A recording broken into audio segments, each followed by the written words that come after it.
Hi, my name's Steven, and today we're doing an STEK DYNOmatte installation on this Ford Bronco Outer Banks edition, where we'll also be doing a matching window tint, so we can match the rear windows to the front windows with our SMARTSeries window tint. Let's get into it.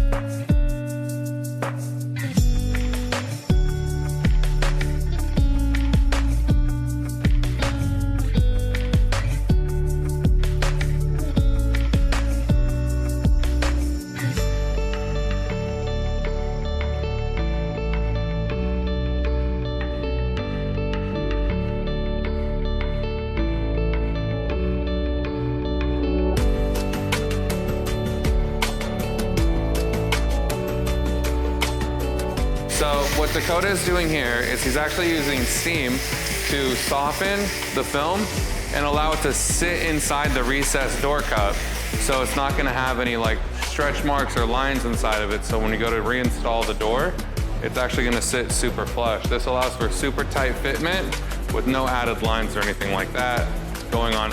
Even underneath the handle, we wanna make sure the install is super clean and super like quality.